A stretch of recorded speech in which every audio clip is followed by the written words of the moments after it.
บริการไม่ได้เรียนรับกระชับเป็นหมอรับกระชับนี่อย่าใส่คำว่ากระชับที่หามึงกูตู่กับแพงแต่มึงมีจะพูดยังไงบ้านไหวบ้านน้ำส้มส้มน้ำกูตู่ทูนใจแต่ขนาดที่ไหนกูตู่กับโซ่กลัวไม่ลงหรอกกลัวจะมาทัน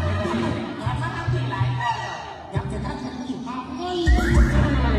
อยากได้เด็กอยากจะเสียแล้วถ้าตรวจจับได้จะเสียมันจะเป็นความหวังรอบนี้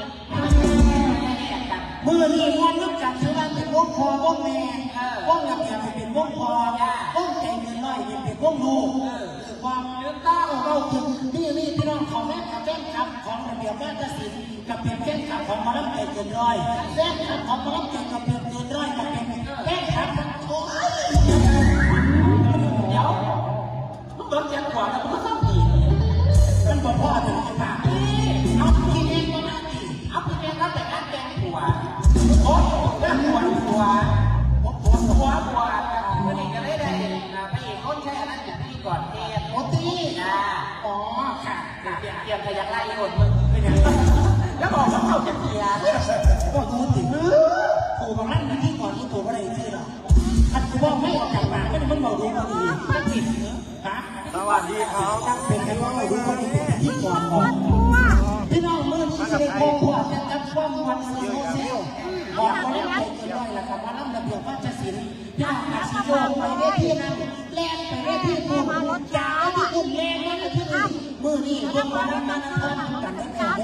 ยักไปยักได้นะกันที่ดายังเหมือนตรงนี้กันกันแล้วกัน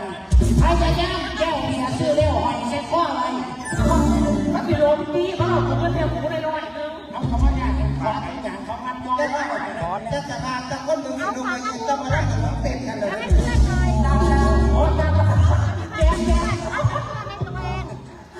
เขาจะบอกถือกันหลายปฏิวัติเขาไม่ได้วัฒนธรรมกันถ้าโบราณมันล้มเต็มกันถ้ารถโบราณมันหาสิบโลขั้นหน่อยนั่งอยู่บ้านก่อนเพราะมีคนมาก่อนกินน้ำรถโบราณมันต้องกินน้ำหวานน้ำไปดูยายยังหากันอยู่สิโนเกนเดี๋ยวนี้พระเอกก็เอกไม่มากใจร้ายพูดให้ยากที่เดิมก็ยากเป็นสุภาพใจของมหาเงินถิ่นคือภาคอื่นเลย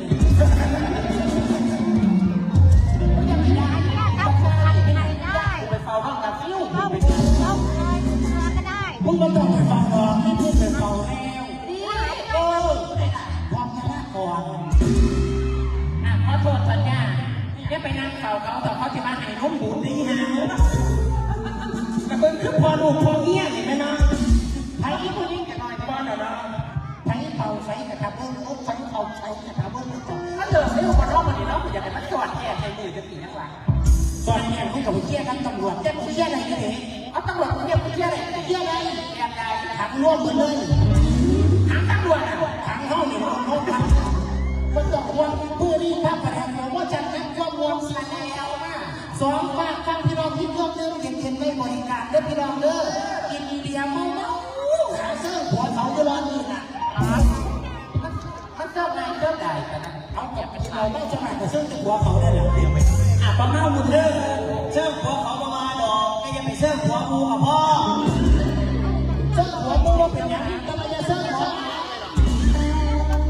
มันเปลืองเรื่องแก่บางงานบอกเพื่อนนี่ว่าเสื้อไหนกับเสื้อกระดาษเสื้อนี่โอ้เป็นสีที่เป็นสีที่ว่า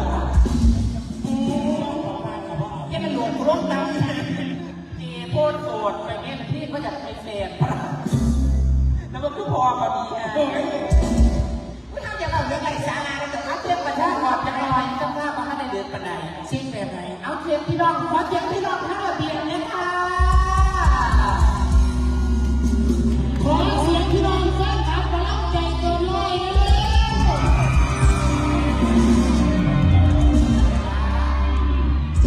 อันนี้พี่น้องใจเกินร้อยคนเดียวแหลมดีนอนเดี๋ยวแหลมบ้าเบิ้ลทั้งทีเลยเอาเข้าใจเดียวรักเดียวใจเดียวที่คุณมาดูกันแม่ขาถือว่าหนูขอร้องแล้วค่ะมาร่วมสนุกกันทางนี้หน่อยเดียวไม่งั้นเขาติดทุกงานกันแล้วเนี่ยเรียบร้อยที่ห้าเลยเขาเจ้านั่งเสาแก้วเบียร์ไม่ต้องเข้านี่มากินรวมกันอยู่ฝั่งนี้เลย